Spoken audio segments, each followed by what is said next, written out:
ሰላም የኔ ውዶች እንዴት ናችሁ? ደህና ናችሁ ያላችሁልኝ? እኔ ያለሁላችሁ። ያው በመጀመሪያ እንግዲህ ለድምጼ ይቅርታ ጠይቃለሁ፣ ጉንፋን ይዞኛል። በመቀጠል ከነ ስራ ልብሴ ነው የመጣሁት ዛሬ ከነ ስራ ልብሴ። ያው እንግዲህ ሁላችንም እንደምናውቀው ማስተር አብነት በጣም ታሟልና እግዚአብሔር የተመሰገነ ይሁን። ብቻ ሰርጀሪው ምንድን ይባላል በመጠነኛው እንትን እየተሳካለት ነው ይባላል እና እግዚአብሔር ጨርሶ ይማረው። ሁላችንም ጸሎት እናደርግለታለን። በነገራችን ላይ አይደለም መልካምና የዋህ ሰው የወደቀን የሚያነሳ የተናቀን የሚያከብር አይደለም። መጥፎ ሰው እንኳን ሲታመም እኛ ኢትዮጵያውያኖች እንታመማለን እና ሁላችንም እንደየእምነታችን ጸሎት እያደረግንለትም ነው። ደግሞ የእናትና የአባቶች ምርቃት ከጎኑ ስላለ ተሽሎት ደህና ሆኖ ይመጣል የሚል ተስፋ አለኝ፣ እምነቴም ነው።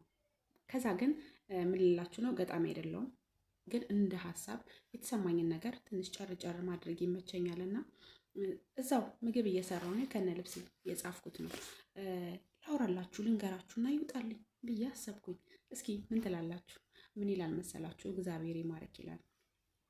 አንተ መልከ መልካም እግዚአብሔር ይማርህ፣ የእናት የአባቶች ምርቃት ከጎን ይጠብቅ።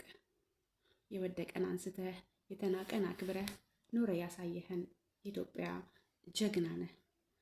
ለእኛ ለወጣቶች ተምሳሌታችን ነህ።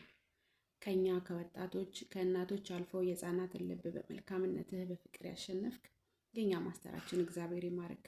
ደግሞም እምነቴ ነው ድነክ ትመጣለክ። ህመሙን ደብቆ ስለ ሰዎች ችግር ከልቦ የሚጨነቅ ፈጽሞ አላየሁም እንዳንተ አይነቱን ወርቅ። ፈጣሪ ደግሞ የልብህን አይቶ የእኛን የወገኖችህን ጸሎታችን ሰምቶ ድነክ ትመጣለክ። በደስታ ታጅበክ ህዝቤም ተደስቶ እግዚአብሔር ይማርህ የኛ መልከ መልካም ክፉ በሞላበት አንተንም አናጣም። የኔ አባት እግዚአብሔር ይማርህ።